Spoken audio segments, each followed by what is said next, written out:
Welcome to HortTube. My name is Jim Putnam. In this video, we're going to show off some of the things that are in peak flower here in the middle of June and the pollinators are taking advantage of. Normally, we don't get to come out in the middle of the day and take any kind of, do any kind of filming because it's so bright out here. We're just lucky to have a little bit of overcast. So normally I'm shooting a pollinator video early in the morning and the pollinators aren't out. This time of day, they are. Of course, the coneflower out by the road being in full bloom is going to draw in the bees, other native flying things as well. And then of course, birds come along as these seeds form and take advantage of of all this incredible number of seeds that are actually being produced in each of these flowers. Of course, these aster family flowers like this, every single one of these is an individual flower. So you can imagine the number of seeds that are actually going to form in there. And of course, these pollinators coming along are making sure that all those seeds are going to form and that the birds get to take advantage of them. So I mean, the birds are definitely out here rooting for the bees because they're the ones making the all that additional food available. So definitely coneflower peaks, for us right about now. Lots more flowers coming, but they'll fade toward the end of summer. Agastache, which we have, I don't know how many varieties of agastache are out here in the garden. I see a honeybee on it right here, but we also get tons of native bees on these as well. They're not quite as showy, obviously, as the coneflowers and some of the other flowering things that that we have out here, but they more than make up for it with the number of pollinators we see coming here. Okay, so now there's a native bee, a native bumblebee, and then the honeybee.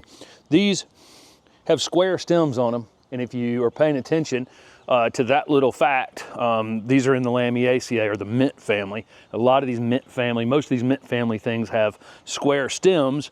Another example of that is the bee balm. We have several bee balm varieties in the garden. Some are almost past and some are just peaking at this point. But again, this is another one. If you feel down here on the stem, it's a square stem. It's in the Lamiaceae, or the mint family. These mint family things the deer don't eat. So that's one reason to plant the agastache and oregano and so many things, rosemary and all the salvias we have out here in the garden, the bee balm, because the deer don't eat them. The rabbits tend to leave them alone. But our native bees are all over these all day long. One other native we have just starting to open a few flowers right now is the latris.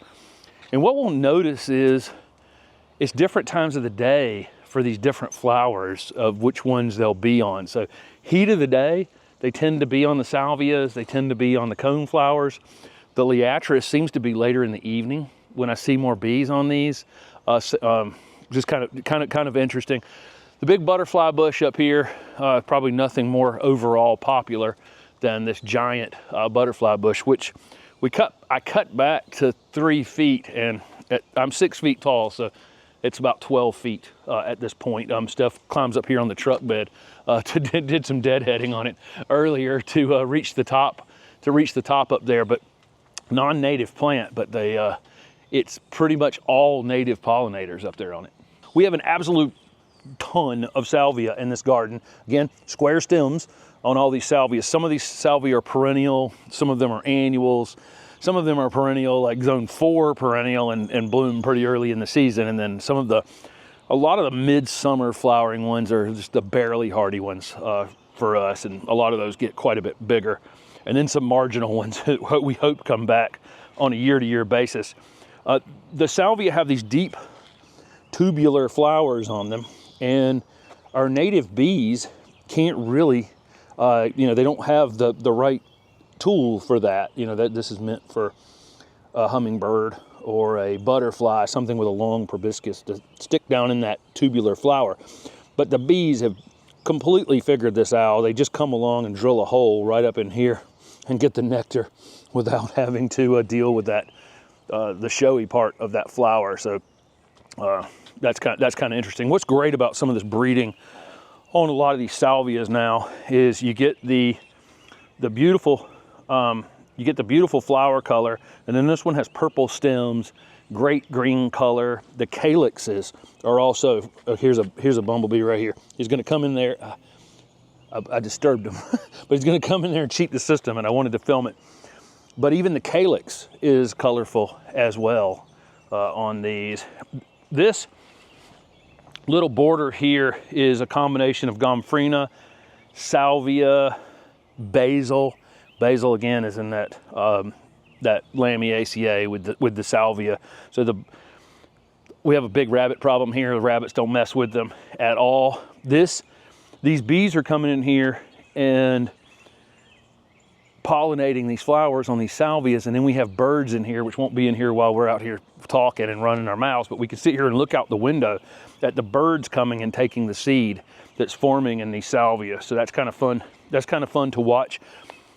The lantana is another one that I see a moth. There's actually there's two moths. There's moths on the lantana, but I tend to see pollinators on these a little later in the day. So I think that they're putting off some sort of fragrance or scent later in the day. Some flowers will do that. They'll be, you know, they'll have more of a smell in the evening. Probably were meant to be pollinated by moths for that reason. But did you get that bee doing that? Yeah, okay. So that's just kind of fun to watch them. Every single flower out here is tubular, except for the gomphrena, but the bees are all cheating the system, just drilling holes in them to get what they want. It's about 80-20 native bees. I also see some other beetles and things out here. There's some moths, a lot of small flying creatures. When we think about pollinators, a lot of times it's just, you know, hummingbirds, butterflies, and bees, and that's pretty much it. But in this particular case, we have all kinds of other things crawling all over these things as well, pollinating. Pollinators just the same, right? This stachys, it wouldn't even need to bloom to be a beautiful perennial, but it does flower, and it flowers for a prolonged period of time, and the bees absolutely go crazy for it. It's just right at the top of their list. And I see other things crawling up the stems as well that are on their way to pollinate it. Don't forget about beetles, you know, as pollinators. I think beetles actually make up 25% of the named species that have ever been, of all the species that have ever been named on planet Earth. I think something like 25% of them are beetles. We don't see as many beetles as I did as a kid. I used to love beetles, and you just don't see as many as we used to see. The cestrum, definitely amongst the favorites, especially for the hummingbirds, but I will see bees go over here as well. And again, they're drilling holes in these things, but this one is mainly a hummingbird magnet. And we've got it sitting up big and tall above everything else, and so we get to see the hummingbird action that's around it. I've got this thing tied up together. It'll get killed back to the ground in our area most winters. This winter it didn't, but I just went ahead and cut it to the ground anyway. But you can see the number of flowers on it, and it'll be flowering like this until fall. There's a really weird smell, and I have everybody that comes to the garden take this and smell it and then ask them what it smells like. And it smells like, it has a peanut butter undertone to it, but a funkiness to it. So like a rotten peanut butter. You know, if that's a smell, that's probably the way to describe it. The Scarlet Monarda, or the Scarlet bee balm, is definitely right at the top of all the pollinators list out here. I talked about in another video how we have it planted in here, and it's a bit of a bully as it comes back each season, and we have to kind of narrow it down, but it's such a showy, it's so showy, and then the bees just can't get enough of it. These flowers last a long time, considering there's really, if you look at this, how big this plant is, there's not actually that many flowers. It's not like it's rebranching and doing a lot of additional flowering, but the flowers that come up on them last a long, long time, and the bees just can't, those native bees can't get enough of it. The rhythm and blues salvia, of which there's a lot of these. So you got, this is rhythm and blues, but there's black and blue, and what's the other one that we see quite a bit? The bodacious or something. There's one series. Yeah, there's a bodacious series, but they're kind of similar to this one, where you get the dark purple with the black calyx on it. Very, very showy, big time bully. This one is a big time bully in the garden, and every season it goes to sleep, when it comes back in the spring, it's just so much bigger than it was before. So we have to control it. It's no big deal. It's once or twice a year we'll get it slightly under control. Just dig them out at the ground. You can give them away, share them, whatever you want to do. This, I don't know if this or the cestrum is the #1 visited thing from the hummingbirds. Probably this overall, but it's also, here's a honeybee cheating the system here and drilling into the back of it. So we got all the pollinators on it, but this is probably the main hummingbird item in the garden. This back annual perennial border has combination of several different salvias, including some summer jewels salvia. That's the one that was out front that I told you they were eating the seed on. But the agapanthus that's back there, very, very popular with the pollinators. I don't see a single bee on it right now, so it's just a timing thing. For a certain time of the day, the agapanthus will be the hot thing in the garden. Currently, it's mostly the salvias in the garden and the native bee balm and some dahlias we'll show you in just a minute. Beyond that, the abelia are coming into flower. So we have some shrubs out here that will flower during the summer as well. And although on these variegated abelia, you can't really see the white flowers that are on them. So I can't see the flowers over there, but I see the bees all over the plant. So, I know it is in flower for sure. Just they're not showy to us, which is fine for me. I don't mind things out here in this garden don't have to be, just only beneficial to us. We want them to be beneficial to the pollinators. So if it happens to have a small flower, summer jewels, a lot of the summer jewel salvia fit that. It's not a super showy thing, but man, does it just absolutely stay covered in pollinators all day long. Of course, Steph's gonna zoom in on one that doesn't have a pollinator on it right this minute, but normally they're completely covered in pollinators all day long. The little herb border over here by the vegetable garden is always a popular place for pollinators, and we like to put pollinator plants near the vegetable garden because then the vegetables are going to get pollinated. Some of the things like tomatoes are self-pollinating, but it is helpful nonetheless to get a cross-pollination from plant to plant as well. The herbs are definitely right at the top of their list. A lot of these herbs, not all, are in that mint family, and they bloom and bloom and bloom. Got lemon thyme down there that blooms most of the summer. Got rosemary that bloomed earlier in the year.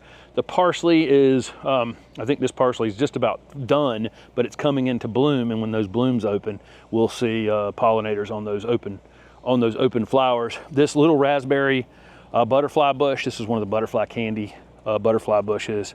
This color is just so unique in butterfly bushes, and this compact habit. Of course, this thing is covered in pollinators different times of the day. And we put a ton of basil through here. So there's green foliage basil, there's purple basil, there's African basil back here. The African basil is one of the most popular things for pollinators in the garden.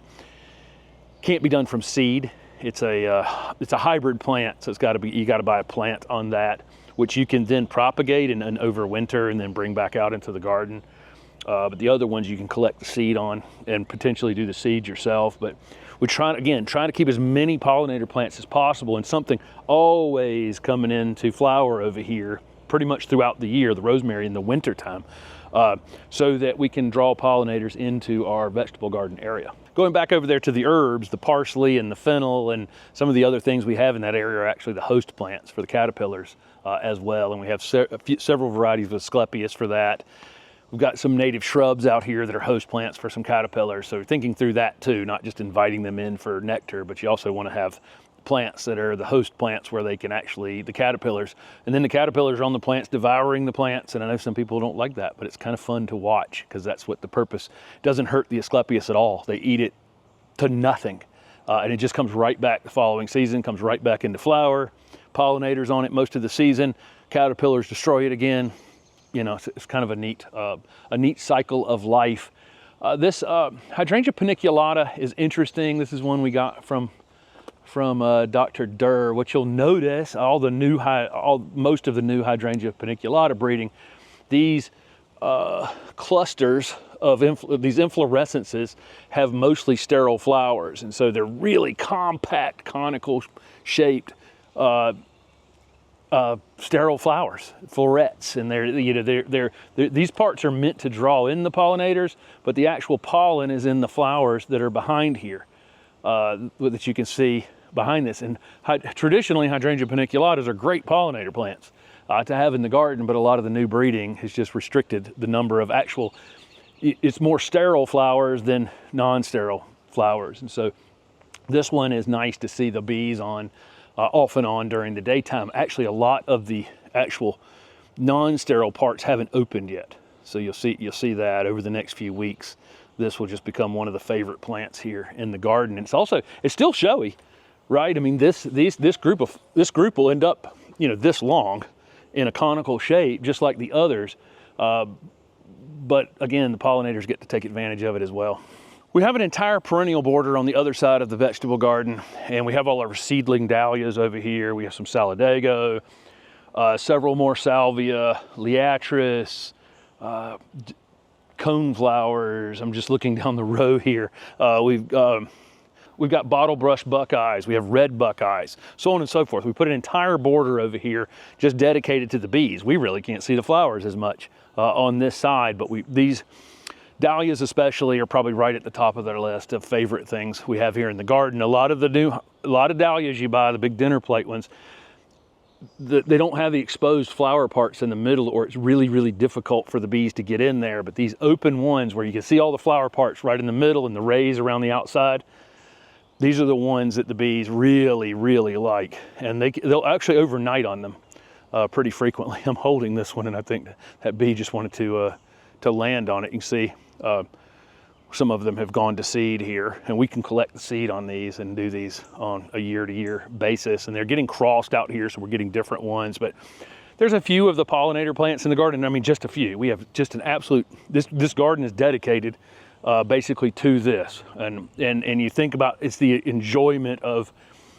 birds and all of the other pollinators, but that's our favorite part, is looking out a window or coming out in the garden and seeing all these other creatures taking advantage of the work that we're doing out here. So let us know down below. We might learn something from it. What's your number one go-to pollinator plant in your garden right now? Because maybe we got a few spots out here. Maybe we can add something. Thanks for watching.